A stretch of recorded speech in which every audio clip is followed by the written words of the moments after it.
Hello everyone! Kamusta kayong lahat mga kabugis at kamusta ang mga bougainvillea plants nyo?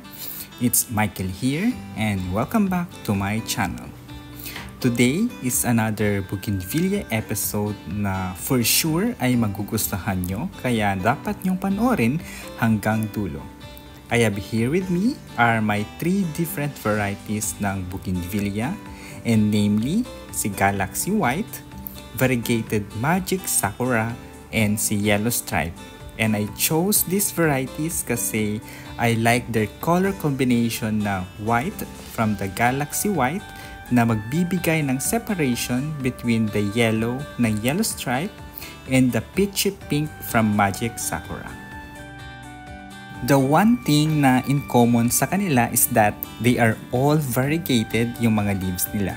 But iba't ibang kulay dahil for today's episode, ang gagawin naman natin is pagsasamahin natin sila para magkaroon tayo ng multicolored bougainvillea na hindi grafted.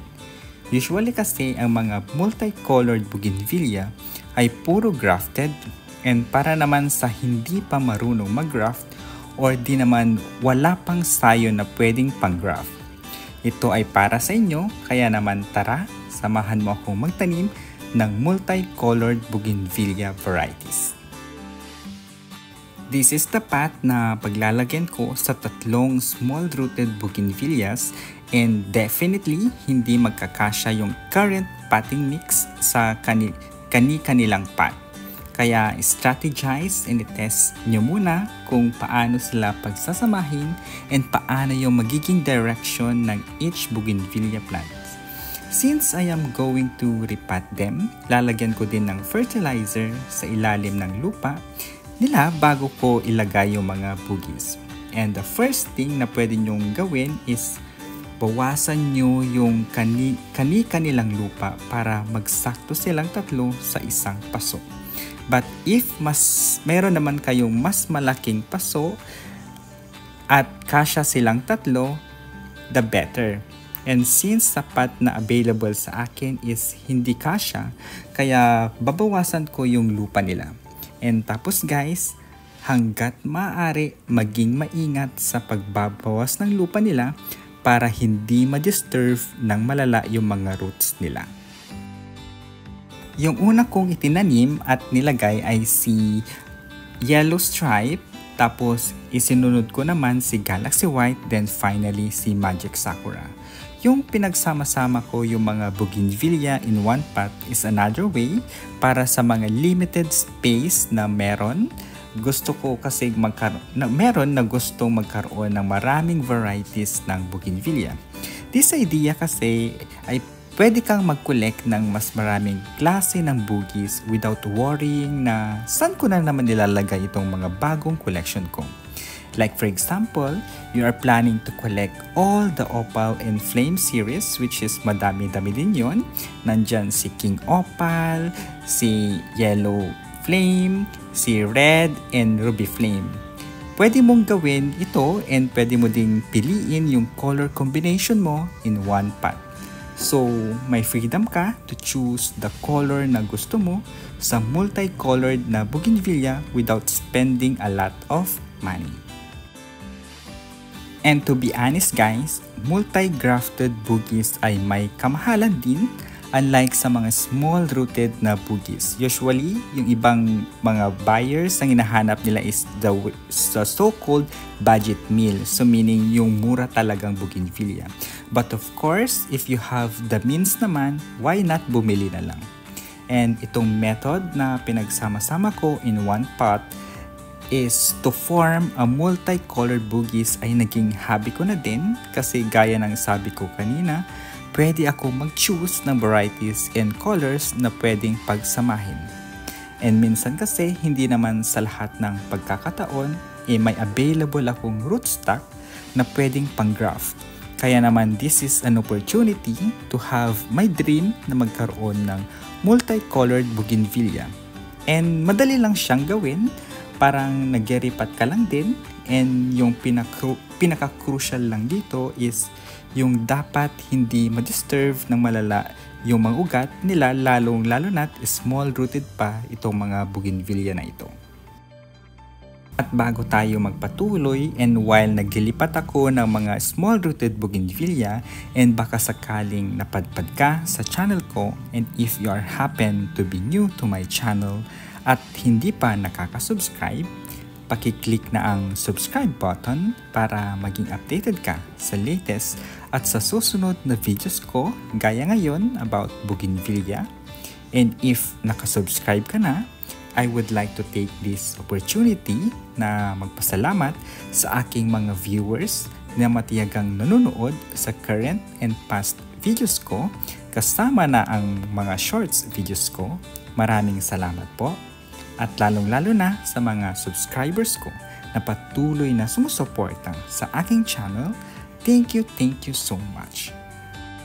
And ayan guys, kita nyo naman ang ganda na nila kahit na hindi pa flowering. Lahat parang ang lush tingnan silang tatlo sa isang paso, kaya sobrang ganda ng pagsasamahin sila. And sa paggiripat ko pala ng bugis, may isa ako laging nakakalimutan na ilagay, nito ang kanilang ID tag. Kaya laging nalilimutan ko yung ID ng ibang bugis ko. Kaya guys, always na ibalik or huwag kakalimutan na ilagay yung mga IDs ng mga bugis nyo para hindi nyo sabihing lost ID tulad ng na-experience ko.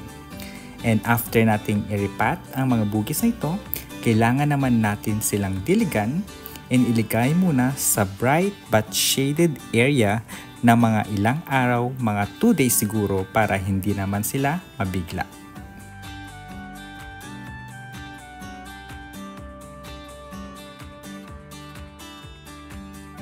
And guys, sa past videos ko, and remember nyo bang itong itinanim kong mga cuttings from my hard-pruned na Chinese lantern na bougainvillea variety? Ngayon, ipapakita ko sa inyo yung current niyang lagay. And ito na sila, lahat sila ay buhay, kaya naman nakaka-happy at ang hahaba na din ng kani-kanilang mga sanga. Kaya naman ang gagawin ko sa kanila is ititrim ko sila para mas lalo pa silang maging lush. Also para mas tumibay na din yung mga bago niyang mga sanga, kasi napansin ko hindi ganun katabaan yung mga lumabas na mga new stems. I think itinanim ko sila around January, and after almost 2 months, nabuhay naman at yung pinaka mother plant ay sobrang lush na din niya dahil ang dami niyang mga sanga na lumabas. And hindi lang basta sanga, kasi sobrang habang mga sanga. Though hindi pa siya nag-flower, but this is another milestone and a success story ng bougainvillea hard pruning and trimming. Actually, the very reason kung bakit nagtanim ako ng madaming sanga ng Chinese lantern, kasi gusto kong gawing RS or rootstock yung mother plant. Kasi sobrang taba na niya and madami na siyang mga sanga. Kaya naman perfect na siyang i-graft. Syempre naman ayaw natin na mawala ang Chinese lantern variety sa garden, kaya inantay ko munang mabuhay bago ko gawing RS yung mother plant. So ayun na nga, ititrim ko muna itong mga sanga ng nabuhay na Chinese lantern. Kaya naman dyan lang kayo at patapusin nyo ang video na ito hanggang dulo.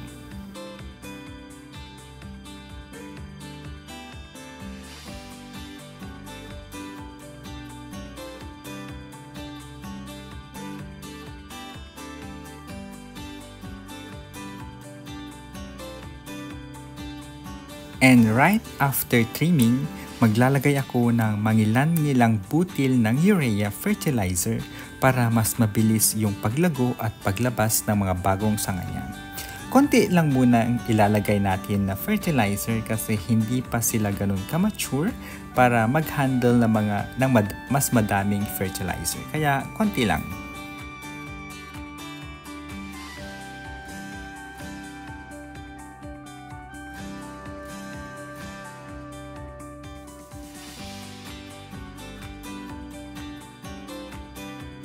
So there you have it guys.